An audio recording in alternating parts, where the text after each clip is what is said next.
பாலஸ்தீனத்தினுடைய பகுதிகளை இஸ்ரேல் ஆக்கிரமிப்பு வச்சிருக்கிறாங்க. அந்த ஆக்கிரமிக்கப்பட்ட பகுதிகளில் கடுமையான தாக்குதல்களை ஈரானுடைய IRGC இஸ்லாமிய புரட்சிகர காவலர் பிரிவு இராணுவம் நடத்தி கொண்டு இருக்கிறது.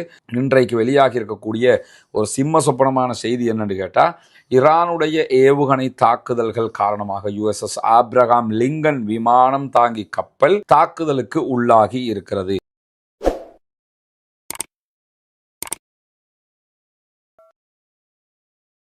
அன்பிற்கினிய சகோதர சகோதரிகளே, நம் அனைவர் மீதும் ஏக இறைவனுடைய அமைதியும் கருணையும் உண்டாகட்டுமாக என்கிற உயரிய பிரார்த்தனைகளோடு தொடர்ச்சியாக ஈரானுக்கும் அமெரிக்கா இஸ்ரேலுக்கும் இடையிலான சண்டை உச்சமாகிக் கொண்டே செல்லக்கூடிய காட்சிகளை நம்ம பார்த்து வர்றோம். ஈரானுடைய உச்ச தலைவர், ஆன்மீக தலைவர் ஆயத்துல்லா அலி ஹாமனி கொல்லப்பட்டதற்கு பிறகு அதற்கு பழிவாங்கும் விதமாக தொடர்ச்சியாக அமெரிக்காவினுடைய நிலைகள் மீது ஈரான் தாக்குதல்களை நடத்தி வருகிறது. ஈரானுடைய தாக்குதல்கள் சாதாரணமான தாக்குதல்களாக அமையவில்லை. அதிலும் குறிப்பாக அமெரிக்காவினுடைய பேஸ் எங்கெல்லாம் இருக்குதோ, அமெரிக்காவுடைய இராணுவ தளம் எங்கெல்லாம் இருக்கிறதோ அந்த இடங்களை எல்லாம் தேடி தேடி ஈரான் தாக்குதல் நடத்துவதை நீங்கள் பார்க்கலாம். இறுதியாக சைப்ரஸுக்கு அவங்க அட்டாக் பண்ணியிருக்கிறாங்க. அதே மாதிரி ஓமானில் இருக்கக்கூடிய இராணுவ தளங்களுக்கும் தாக்குதல் நடத்தியிருக்கிறார். இன்றைக்கு இது தொடர்பாக கருத்துக்களை வெளியிட்டிருக்கக்கூடிய ஈரானுடைய ஃபாரின் மினிஸ்டர், வெளிவிவகார அமைச்சர் அப்பாஸ் அராக்சி என்ன சொல்றாருன்னா, நாங்கள் அரபுலக சகோதரர்களோடு சண்டை பிடிக்கவில்லை, அவர்கள் மீது எந்த தாக்குதல்களையும் நாங்கள் நடத்தவில்லை, நாங்கள் அரபு நாடுகளில் இருக்கக்கூடிய அமெரிக்காவினுடைய தளங்கள் மீது தான் தாக்குதல் நடத்துகிறோம், அந்த பேஸ் மேலே தான் நாங்கள் தாக்குதல் நடத்தி கொண்டிருக்கிறோம் என்கிற தகவல்களை அவர் சொல்லியிருந்தார். இதே நேரத்தில் பஹ்ரைன் மாதிரி நாடுகள் எடுத்துக்கிட்டிங்கன்னா அவங்க பேஸை தாண்டியும் தாக்குதல் நடத்துகிறாங்கங்கிறத நம்ம புரிஞ்சுக்கிற முடியும்.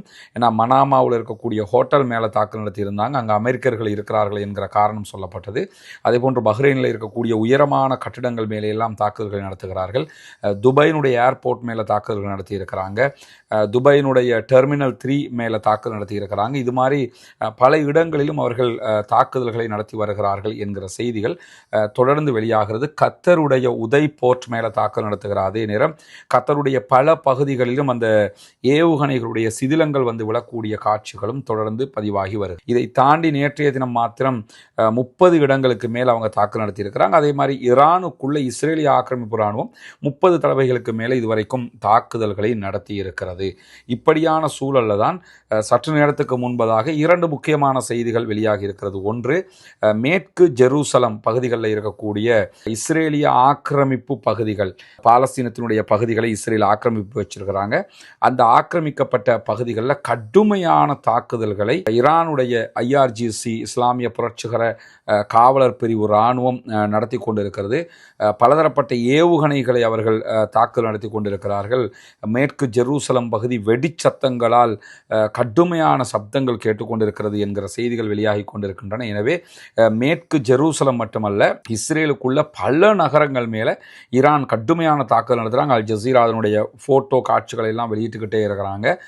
மற்ற இடங்களுக்கு ஈரான் எப்படி தாக்குதல் நடத்துகிறாங்களோ அதில் பல மடங்கு அதிகமாக இஸ்ரேல் மேலே அவங்க தாக்குதல் நடத்துகிறாங்க. இஸ்ரேல் அந்த நாட்டுக்குள்ளே அவங்க அடி வாங்கக்கூடிய காட்சிகளை வெளியே விடாமல் தடுத்து கொண்டிருக்கிறது. தங்களுடைய அனுமதி பெறாமல் எந்த காட்சிகளும் எந்த வீடியோக்களும் யாரும் சமூக வலைதளங்களில் பகிரக்கூடாது என்று இஸ்ரேல் கண்டிப்பான தடை உத்தரவு விதித்திருக்கிறது.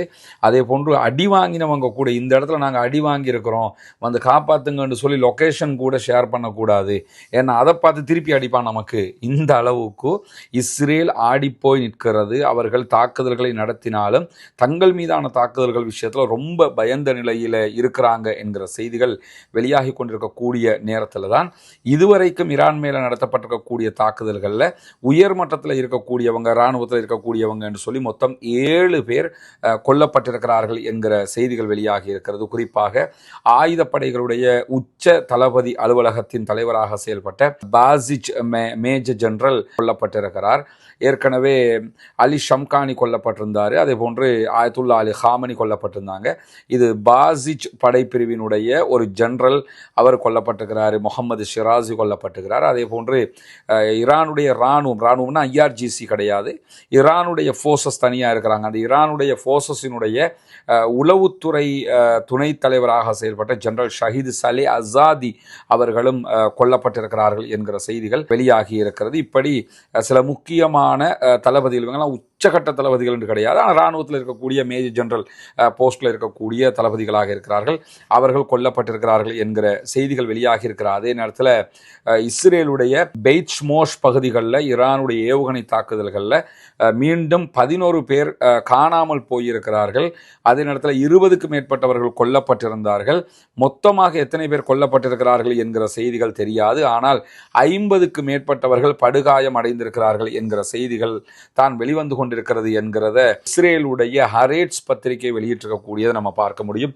இஸ்ரேலுக்குள்ள வாங்கக்கூடிய அடிகளுடைய விபரீதங்கள் வெளியில காட்ட முடியாம அவங்க மறைச்சு கொண்டிருக்கக்கூடிய சூழல்ல தான் இந்த செய்திகளும் வெளியாகி இருக்கிறது. இதே நேரத்தில் நம்முடைய கடைசி வீடியோவில் என்ன சொல்லியிருந்தோம்னா, ஹார்மோஸ் நீர்நிலை பகுதிகளில் ஒரு கப்பல் மேலே ஈரானுடைய இராணுவம் தாக்குதல்களை நடத்தி இருக்கிறது என்று சொல்லியிருந்தோம்.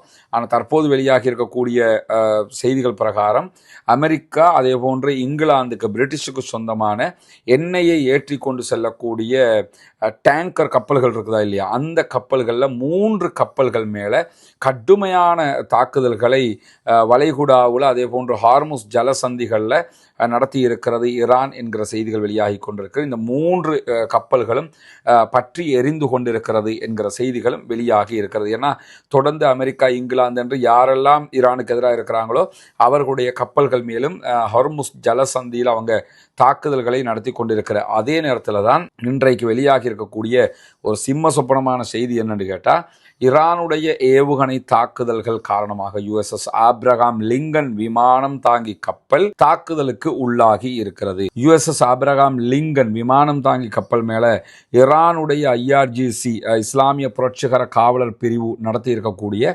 கடுமையான தாக்குதல்கள், 4 பாலிஸ்டிக் ஏவுகணை தாக்குதல்கள் இன்றைக்கு நடத்தப்பட்டிருக்கிறது. இந்த தாக்குதல்கள் காரணமாக இதுவரைக்கும் 5 அமெரிக்க இராணுவத்தைச் சேர்ந்தவர்கள் கொல்லப்பட்டிருக்கிறார்கள் என்றும், மேலதிகமாக என்ன பாதிப்புகள் வந்திருக்கிறது என்கிற தகவல்கள் வெளிவரவில்லை.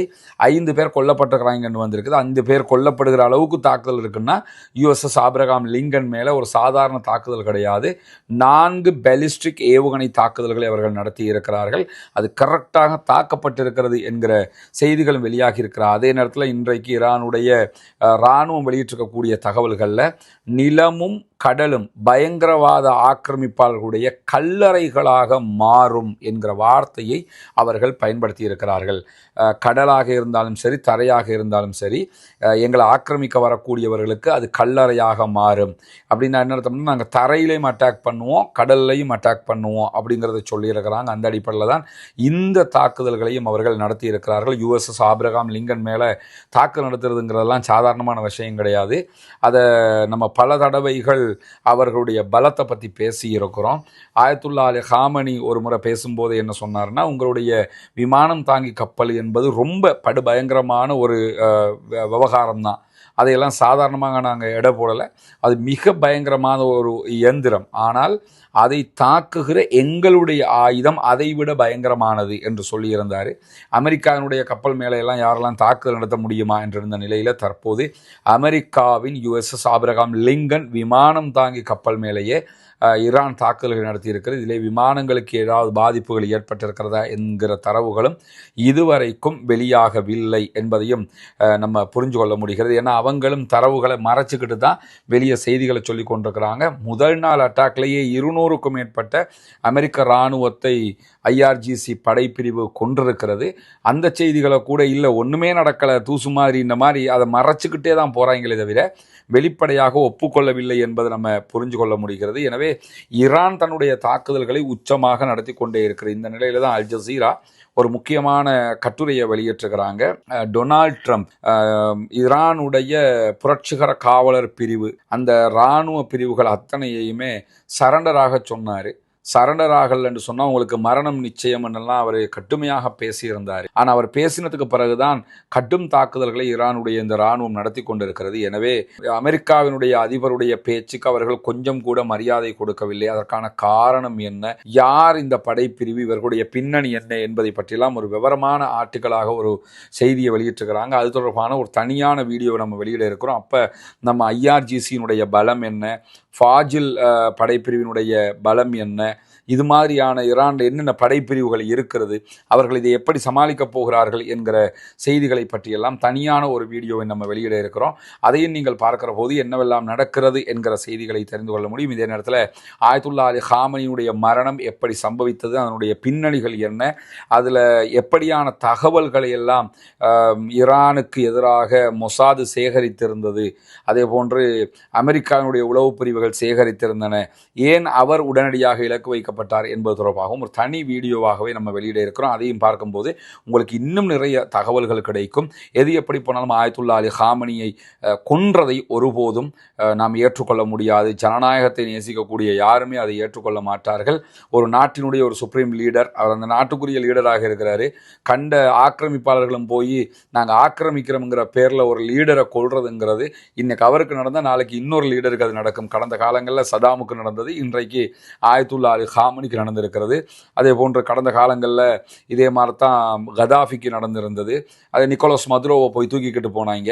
இந்த மாதிரி எல்லாம் பண்ணிக்கிட்டு இருந்தவங்க தான் தற்போது ஆயத்துல்லா அலி ஹாமனிக்கு இதை செய்திருக்கிறார்கள். எனவே இதை ஒருபோதும் ஏற்றுக்கொள்ள முடியாது. உலகம் முழுவதும் அமெரிக்காவுக்கு எதிராக ஹொமைனியின் மீதான தாக்குதலுக்கு எதிராக ஆர்ப்பாட்டங்கள், போராட்டங்கள் வருகிற காட்சிகளை எல்லாம் நம்ம பார்க்க முடிகிறது. பொறுத்திருந்து பார்ப்போம். அடுத்தடுத்த செய்திகளோடு இணைந்திருங்கள். நிறைய முக்கியமான செய்திகளை உங்களுக்கு கொண்டு வந்து தருவதற்கு தயாராக இருக்கிறோம். இரவு நேரங்கள் ஆனாலும் ஏன் இந்த செய்திகளை நம்ம கொண்டு வந்து தந்துக்கிட்டே இருக்கிறோம்னு சொன்னால் பொய்யான செய்திகளை நம்ம நம்பிடக்கூடாது, அவதூறான செய்திகள் பரவிடக்கூடாது. கரெக்டான செய்திகளை நம்ம புரிஞ்சுக்கிறோம்ங்கிறதுக்காகத்தான் கொண்டு வந்து தர்றோம். ரஸ்மின் எம்ஐஎஸ்சி நியூஸ் மற்றும் ரஸ்மின் டாக்ஸ் ஆகிய 2 யூடியூப் சேனல்களை சப்ஸ்கிரைப் செய்து வைத்துக் கொள்ளுங்கள். சப்ஸ்கிரைப் செய்யாத சகோதரர்கள் பெல் ஐக்கானையும் கிளிக் பண்ணிக்கிறீங்க. அப்போ உங்களுக்கு உடனே நோட்டிஃபிகேஷன் வந்துடும்.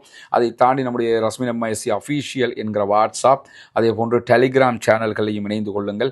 இதை தாண்டி டிக்டாக்கு, இன்ஸ்டாகிராம் எதுவாக இருந்தாலும் நம்மளை நீங்கள் ஃபாலோ பண்ணிக்கொள்ள முடியும்.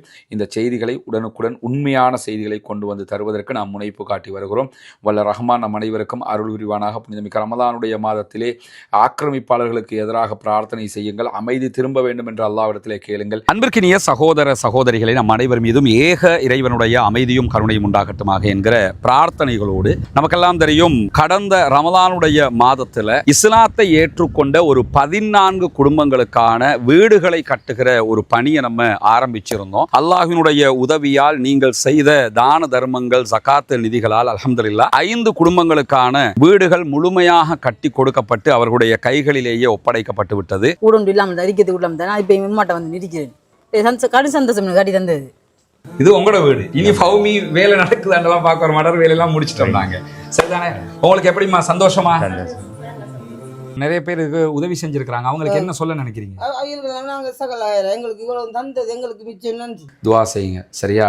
தொழுகை, நோன்பு அதுகளை எல்லாம் ரொம்ப கடைப்பிடிச்சு கொள்ளணும். மார்க்க விஷயங்கள் தானே. அல்லாட்ட நம்ம உலகத்துக்கு எங்களால் முடிஞ்சதை நாங்கள் செஞ்சிட்டோம். மறுமைக்கு நீங்கள் தான் தேடிக்கொள்ளணும். சரிதானே? இந்த வீடு கட்டி முடிஞ்சதோட நாங்கள் வர்றோம். அவங்களோட மனைவி வந்துட்டாங்க வீட்டுக்கு. கேட்கும்போது என்ன சொன்னாருண்டா, நான் இதுக்குத்தான் நினைப்பேன், அந்த வீடு நீங்கள் கட்டி தந்துட்டீங்க, எனவே நாங்கள் இனி சந்தோஷமாக இருப்போம். என் பிள்ளைகள் இப்போ நிம்மதியாக கொடுக்கக்கூடிய அளவுக்கு நிம்மதியாரி